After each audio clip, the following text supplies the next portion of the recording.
G'day, welcome into The Verdict here on Sky Sport. I'm Jeff McTainsh. Great to have you with us. Tony Johnson, TJ, Goran Paladin with me on the show today. Good to see you, lads. Yeah, great to be here. How did you describe his shirt before, TJ? Well, a new strain of virus, I thought, under a microscope. But This could be the South African I'm not variant. quite sure where the shirt stops and the tats start.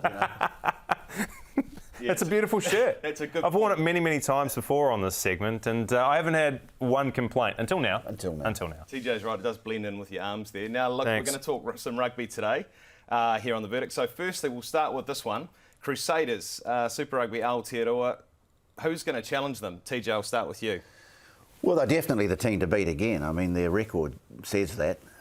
Look, I think the Blues have been on an upward curve the last couple of years. I think Leon McDonald's got a really good coaching staff around him.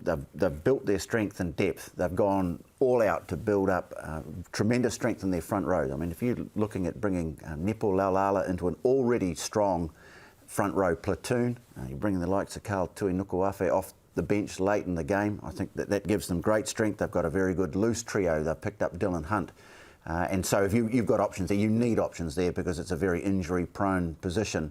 So you've got a choice of, Gibson, Papali'i, Dylan Hunt, or you can rotate those guys around. I think that augurs well for them. I suppose you build up strength in one area. Often it means that perhaps you haven't got the same depth in others. They'll be sweating on the health of their midfield.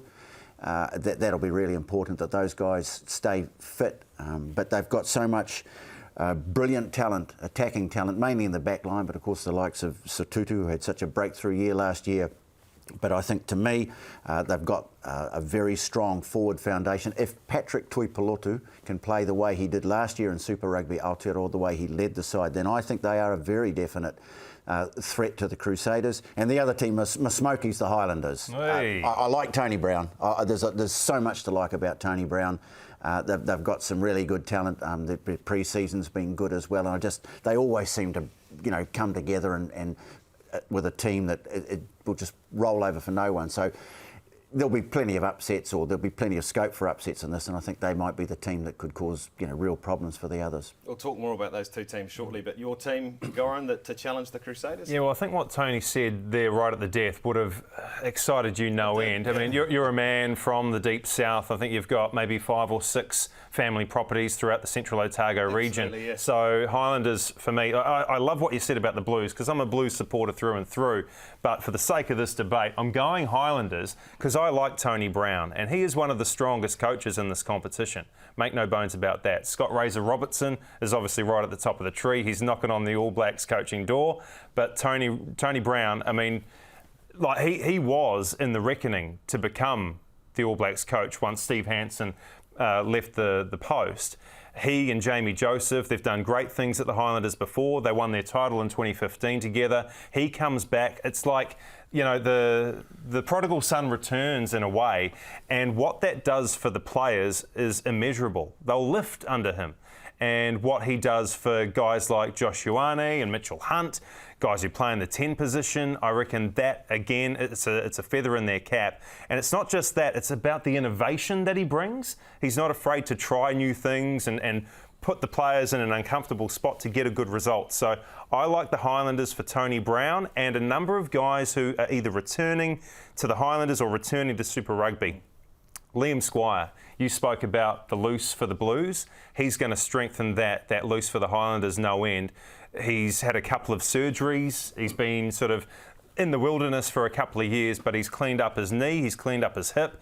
He's saying that he's pretty much 100% ready to go, and that's scary for the rest of the competition. Liam Squire on song is a frightening proposition. The other guy I think to look out for in that forward pack, and it's just a shame Putty Parkinson's been having injury problems, ongoing injury problems, because I think he's a tremendous prospect, but I just like the way Manaki Selby Rickett, when he stepped up, they gave him the opportunity at the next up level. To me, he's got the credentials to be an All Black lock, and so he's a player that I'll be watching. And the other guy is watching the pre-season action, Jonah Nareki. He just looks like he's in scintillating form. So there's, and again, your point about Tony Brown, I'll just add to that. He brings some, I'm not likening him to Wayne Smith, he brings some of the qualities that made Wayne Smith such an influential and such a much liked, much admired figure in New Zealand rugby over a long period of time. And you mentioned the locking stocks and the acquisition of Bryn Evans. He didn't play a lot for Hawke's Bay, but that rugby nous, the intelligence that he brings, he was in the UK for a long, long time. He's come back, and what he's going to teach those young locks, and also how they manage the game as well. I think that Tony Brown has been quite vocal in saying that last year they didn't have the experience to get them through those tough times and grind out a result right at the death. And so to have guys like Bryn Evans, guys like Josh Honack return, that's valuable as well. I also started off saying who's going to challenge the Crusaders, but I suppose we've got to talk about the Crusaders. Do we have to? Well, yeah, because they set the bar. You know, when you've got so much proven talent there, and just that ingrained nous, you know, how to win, how to play the big moments. They've had a couple of injuries pre-season, as have all teams, but you know, there's a reason why you start this off by saying who's going to challenge them. Too right. Because to me, they are definitely still the team to beat. Have they shown anything in the last year, like throughout Super Rugby Aotearoa or proper Super Rugby before COVID hit? Have they shown any signs at all of faltering or slipping in any? Well, no, because you bring, you know, that Geordie Barrett was there and he goes off to the Hurricanes. You bring Will Jordan in. Yeah. You know, I just think, I just hope that some of those guys, you know, it's just, I use the word healthy, that they can stay fit, because if they do, we're in for a very exciting few weeks. It is a tight one, and I see your point on the Highlanders. I think they've got the best amount of depth that they've had since 2015. If you look in the back line, the likes of Nihi Milner-Skudder, you talk about experience. Solomon Alomalo coming in. They've got a Fatuli Pai in the midfield, a big guy who can add punch. So, and you talk about Folau Fakatava. So Tony Brown certainly has the depth, but I think I have to side, even though I'm a Highlanders man, with TJ, I think Leon McDonald's been building this team nicely. That's sacrilege, Jeff. Well, you can't turn your back on your team. You've got to look That's the whole reason I picked the Highlanders in this discussion. Because I thought you were going to back your team. You've got to look at that team, though, and I think the fact that Beauden Barrett's away, it gives a guy like Oteri Black a chance to step up, really I mean, he played well last year, but really a chance to assert his authority on the team. And, I mean, Tom Robinson, he's not too far away, is he? I don't think, from the higher honours. So I think they've got all the ingredients of a team that could win another championship and first in a long time for the Blues region. So you get the first point, TJ, there. The Blues, they might be just keeping their eyes on the front door, waiting for Roger Tuivasa-Sheck to turn up. Yeah, well, that might trip them up this year. I mean, how good's that, TJ? Yeah, it is. I mean, he is such a phenomenal talent, this guy. I see him, you know, if he can develop his kicking game, I still think that he has the potential coming out of the backfield. That's a frightening prospect, but just as easily a winger. They're talking about him being a centre. Well, with his you know, rugby IQ or rugby league IQ, I don't doubt that he could do that as well. But that's a huge coup for rugby, and that's, you know, hopefully we'll be continuing to see the fans come in to Eden Park, even, you know, maybe even later on in this year. Who knows? But that's a great acquisition. Hopefully the league fans don't follow him to the Blues, because when we're doing Warriors game day, I'd like somebody to be watching. Yeah. Oh no, they'll get someone in play. Now let's talk about post Super Rugby Aotearoa. There's talk, obviously, the Trans-Tasman competition will open up. If for some reason, TJ, it doesn't happen, what would you like to see in its place? Well, what I'd like to see and what we're likely to see might not be the same thing. I think we're probably likely to see another round.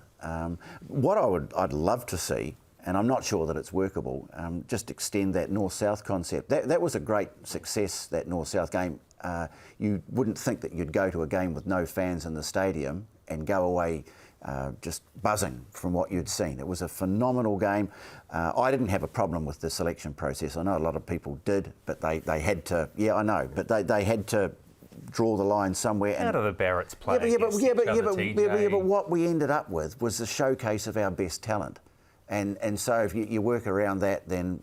You can understand the argument as well, because some players, if you went on the high school rule where you played your football or high school, some players get taken away and they play their last year, the year 13 year, at another school. Yeah. So then you say, oh, well, do you select them from that school or the school they were at? Well, you have to go to St Kitts and find out where they were before that, I suppose. But yeah, But look, maybe they'd look at that again. I don't know. Maybe they'd say, OK, that worked last year. Let's just rejig it a bit, because there are other options in terms of, just working out who plays for who. But the main thing was we had a great game out of it, and I like the idea of maybe extending that. You could have 2 or 3. Again, at a time when rugby's probably taking too many ideas from rugby league for my liking at the moment in terms of goal line dropouts and referrals and all that sort of thing. Have a 3-match state of origin. Yeah, something along those lines. The only problem with that is that there's a whole bunch of players who aren't then playing. You've got those, 2 squads. And so, as I say, I think the most likely outcome is another round. You just got to be a little bit careful. It worked so well last year, Super Rugby Aotearoa. You don't want to overcook it, and by having 3 rounds, maybe there's a risk of doing that. Look, let's just hope, and I think it's a real hope is the word, that we do get a bubble and we can have this Trans-Tasman crossover. Well, I don't hope for that at all. I know that there's financial implications around our participation in the Trans-Tasman competition, but as a New Zealand rugby fan, I don't want to see the Blues play, the Force. I don't want to see the Crusaders play the Reds. I want to see the best of New Zealand play against the best of New Zealand, because that's where they're going to get the best competition. I don't understand the need for the Trans-Tasman competition. I would much rather have an additional round of Super Rugby. You're only asking the teams to play an additional 4 games. They'd get another bye in that. So you've got 3 byes across 15 weeks of competition before a final series. That would be my preference. And I suppose the opposition to that might be something like, well, what about player burnout and all that sort of carry on? We're playing against each other, and they're like test match intensity, these matches in Super Rugby Aotearoa. But if we were to go down the route of a north v south over 3 weeks, you're actually playing 1 less game for all the best players in the competition, and it's concentrated, so it'd be even harder. So in a way, it would be an easier option, but it would be my preferred option to have a 3rd round of Super Rugby. Yeah. And in that, it actually means that when my Blues play against your Highlanders, you've got a 3-match series. So you can say, well, we beat you 2-1 or you beat us 3-0. Yeah, but Goran, how long before you'd be saying, oh, I'm sick of the same teams playing each other all the time? Because that's what would happen. I'd never underestimate the ability of New Zealanders to get tired of a concept, no matter how good it might be. This is what I've been crying out for years, though. I think that is part of it, is that, traditionally, the Highlanders wouldn't play the Crusaders for a long time. And then when it came around, you have the Southern Derby, much the same as the Battle of the Bombays, that sort of thing. So when you did have the games, you really look forward to them. He's got a good point there. It's that when does too much become too much, of the same thing. You've got to keep it special. And the other thing, look, we much as some people don't like to acknowledge this, but I do think we have to keep things going with Australia, that much as you might not think, that the opposition is what we want to see. I don't know. What I saw of their competition last year, apart from some of the law changes, I thought were a bit unnecessary. It wasn't bad. I mean, I like what Brad is doing at the Reds, for example. That he's building a good, strong team there. I think that crossover, brings just a different element to it. And I think, like it or not, we Australians, we need each other, and we have to have that contact with them. Okay, sorry to do this here, Goran. I think I have to give TJ another one there as well. But I always lose this. You're getting flamed, mate. Yeah, well, this is my weekly pants down hiding. Just bend over and take it. I think we need something slightly different after all of that Super Rugby. So 2 to TJ. This next one is an interesting topic. It's the investment in New Zealand rugby, private equity investment through Silverlake. We've seen it happen in the Northern Hemisphere, TJ, in a number of different sports. Is it surprising that it's happened with New Zealand rugby? No, because I think it was inevitable. Once you saw the investment in Six Nations, it's been going on for quite some time in football. So there are only a certain number of ways that New Zealand rugby can raise the money that it needs to keep our game thriving. And so it's no great surprise to me. It's probably they've got no choice.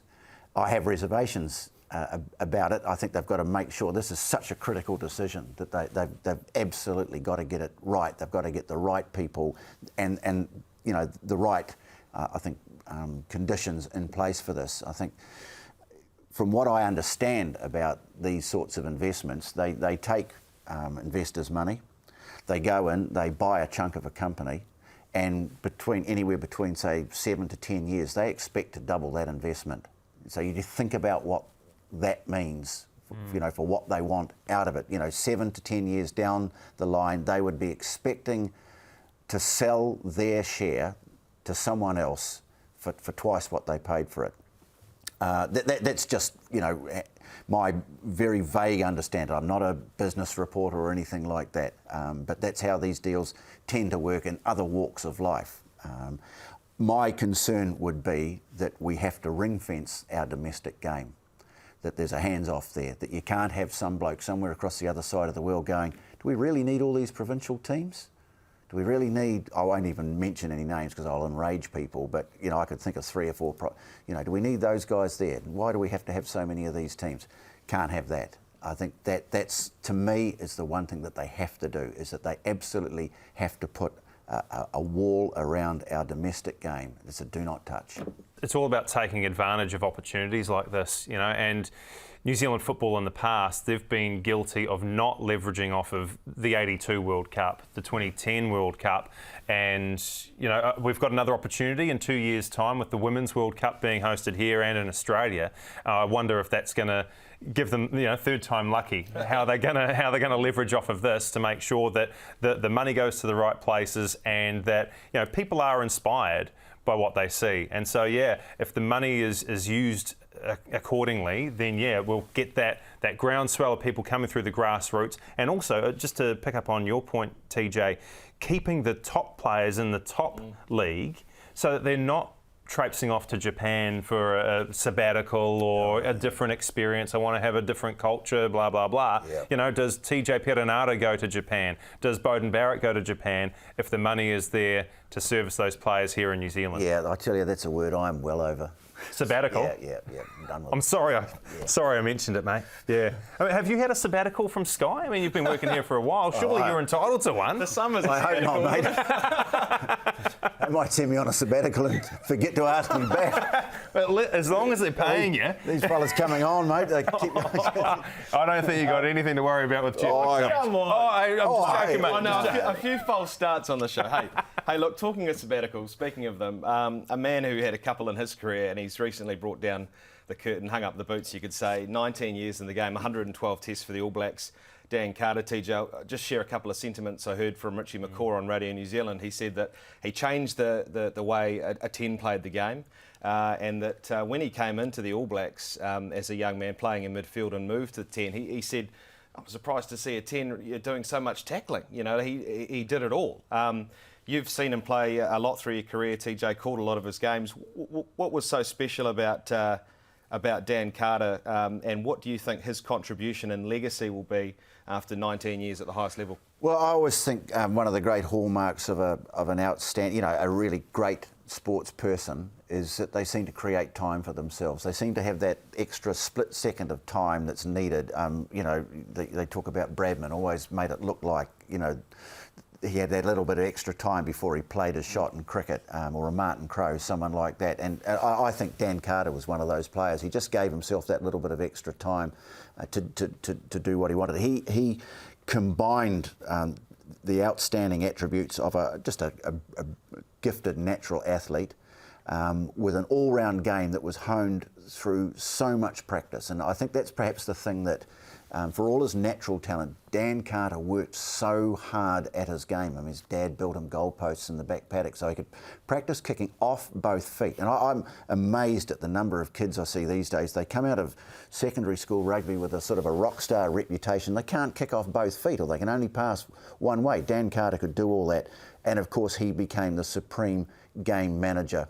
Now, we all talk about you know, the performance against the Lions in 2005 as one of the greatest ever performances, if not the greatest by a number 10.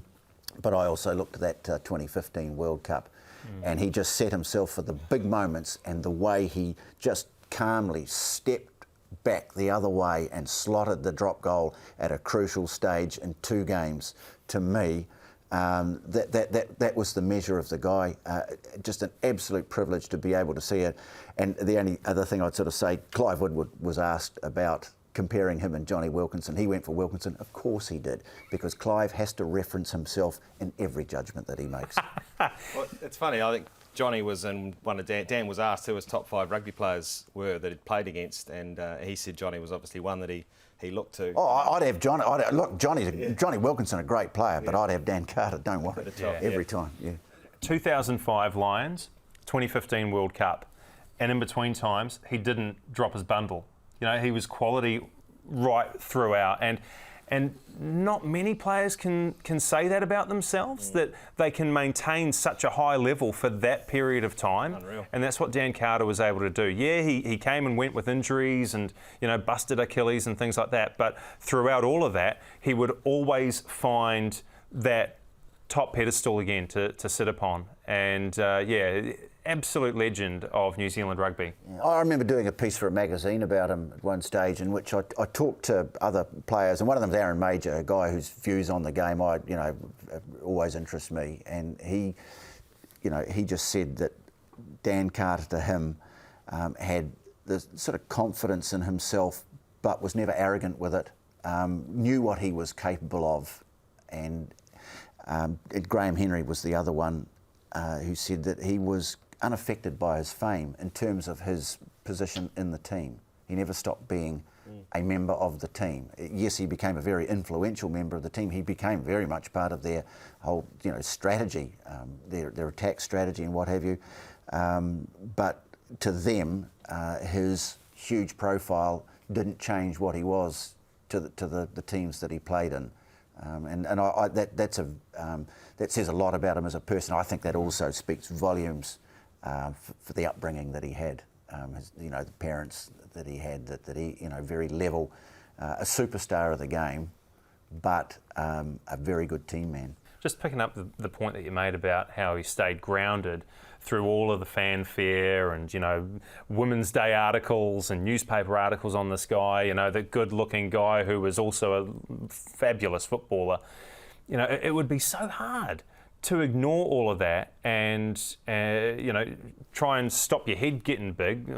Because, in this day and age, you've got Facebook, Instagram, Twitter, Snapchat. You've got all of these different social medias that people just, all over. Like, how did he manage He was so well managed in that respect, wasn't he? But he used them very positively, and he did things like he'd put it out on, Twitter, or I have no idea how that stuff works. I'm not on Twitter. I'm sorry. You're on Twitter? I'm sorry. No, I'm showing my age here.